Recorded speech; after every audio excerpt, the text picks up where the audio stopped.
सोचिए अगर आज आपकी ज़िंदगी का आखिरी दिन हो, तो आपके हाथ में क्या बचेगा? वो बैंक बैलेंस, वो महँगी गाड़ियाँ या वो आलीशान मकान? नहीं, आपके हाथ खाली होंगे।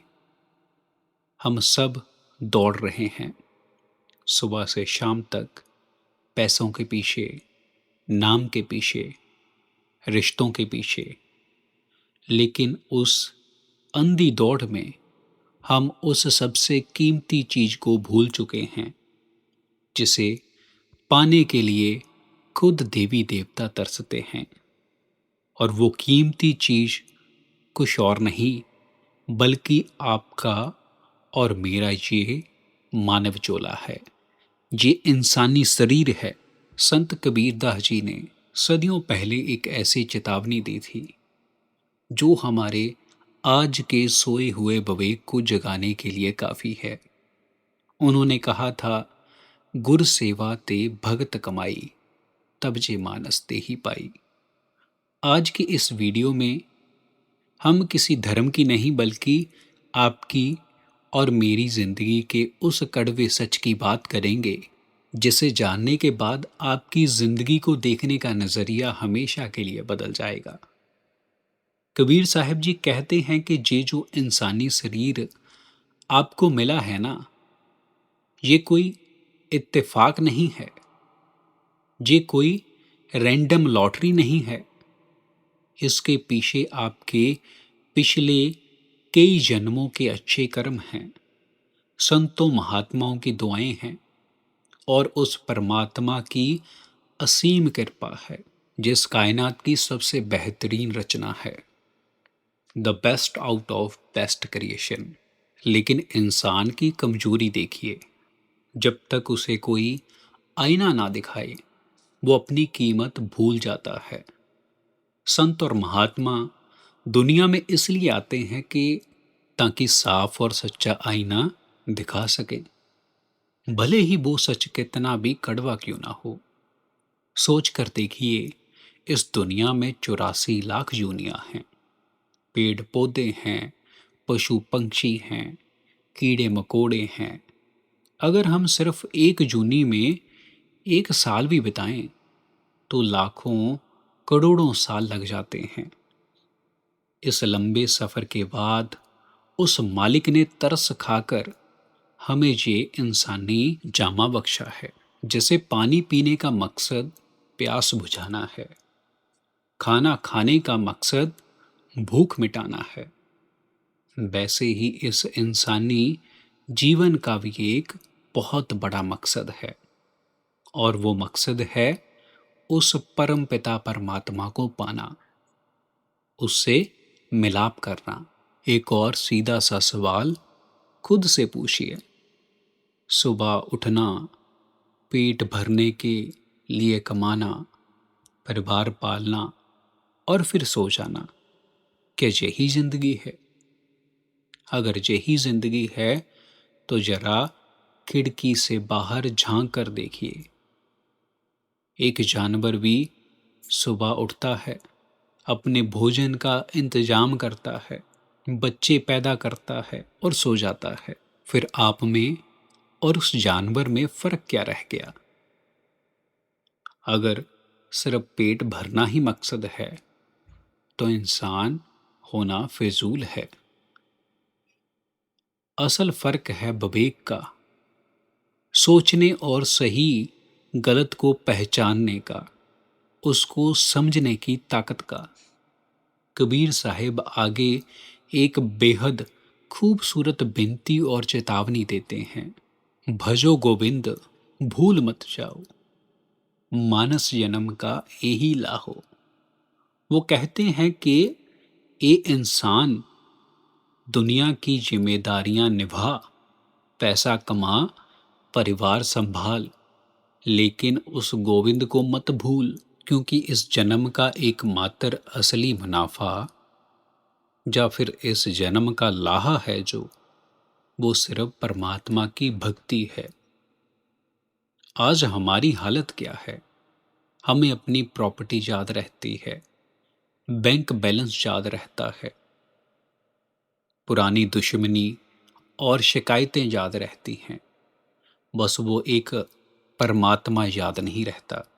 जब जिंदगी में कोई दुख आता है तो हम भगवान को कटघरे में खड़ा कर लेते हैं, कोसते हैं। जब कोई सुख आता है या कामयाबी मिलती है तो उसका क्रेडिट हम खुद को देते हैं।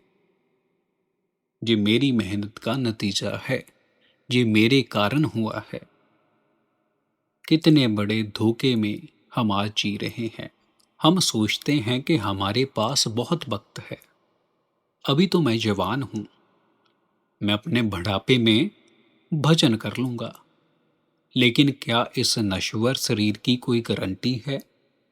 जैसे हर सांसारिक चीज की एक एक्सपायरी डेट होती है, वैसे ही इस शरीर की भी है। बचपन गया, जवानी आई, अधेड़ उम्र आई और फिर बुढ़ापा।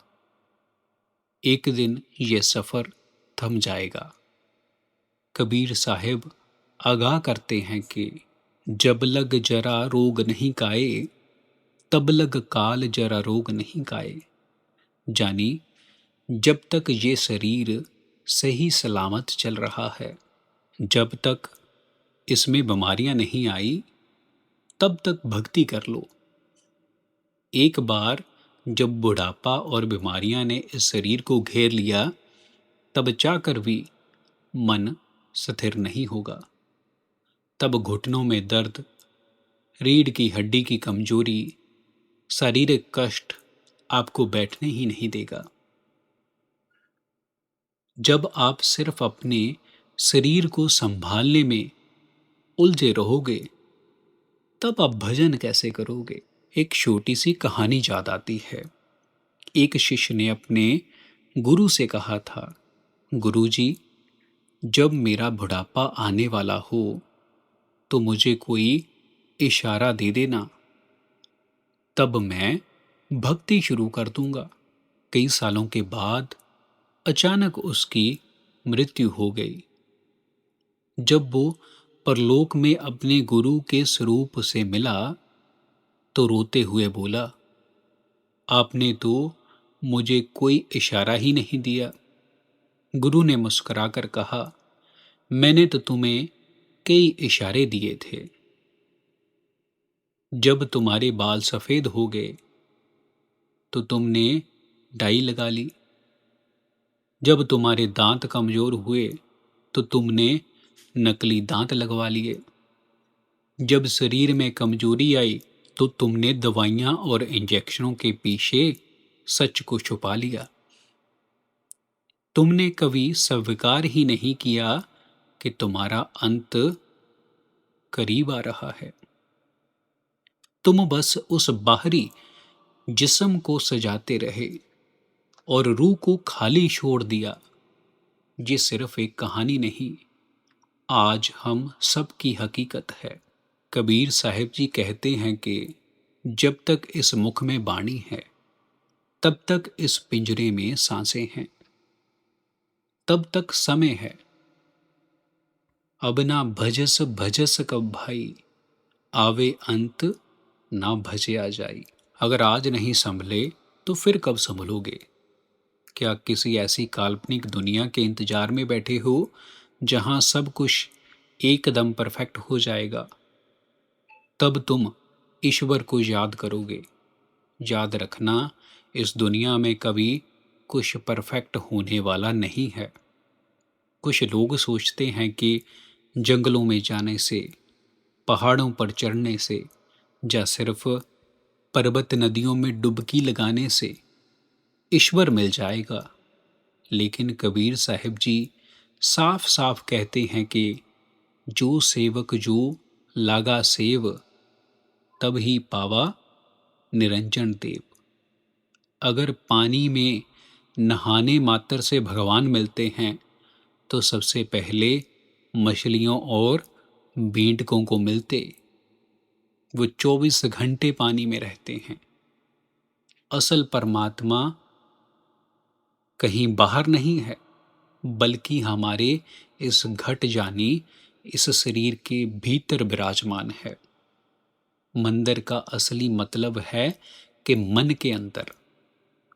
जैसे एक हिरन की नाभि में कस्तूरी होती है, उसकी खुशबू कमाल की होती है, लेकिन वो नासमझ हिरन उस खुशबू को बाहर जंगलों में ढूंढता फिरता है और भटकता रहता है। ठीक वैसे ही परमात्मा हमारे भीतर है, पर हम उसे बाहर तलाश रहे हैं। और यह भीतर का दरवाजा तब खुलता है जब हमें एक पूरन गुरु मिलते हैं। गुरु उस रंगरेज की तरह होते हैं जो हमारे काम, क्रोध, लोभ और अहंकार की मैलों को नहीं देखते, नाम की भक्ति के गहरे रंग में हमें रंग देते हैं कि हमारे सारे विकार अपने आप उसके रंग में खत्म हो जाएं। संगत जी, कबीर साहब जी की इस पूरी वाणी का सिर्फ एक ही निचोड़ है। यही वो समय है, यही वो सुनहरा मौका है। कल किसी का नहीं आता है, जो करना है वो आज और अभी से शुरू करना होगा। अपने व्यस्त जीवन से थोड़ा सा समय निकाल कर अगर हम उस मालिक के सिमरन और शुक्राने में लगाएं, तो ये मानव जन्म सफल हो जाएगा। फैसला आपके हाथ में है, इस बाजी को जीतना है या फिर हारना है। वक्त रहते संभल गए तो विजेता, वरना पछतावे के सिवा कुछ हाथ नहीं आएगा। अगर आज की इस वीडियो ने आपके दिल को छुआ हो, तो आप इस वीडियो को ज़रूर लाइक करें और अपने सगे संबंधियों के साथ इसको शेयर करें। अगर आपने हमारे चैनल को सब्सक्राइब नहीं किया है, तो ज़रूर सब्सक्राइब करें और बेल आइकन को ज़रूर दबाएं, जिससे हमारी वीडियो जो कि हम अपने चैनल पर रूहानी सत्संग, रूहानी विचार और बाबा जी के बारे में इन्फॉर्मेशन प्रोवाइड करते रहते हैं, वो आप तक सबसे पहले पहुँचे और आप अपने विचार कमेंट बॉक्स में ज़रूर लिखें।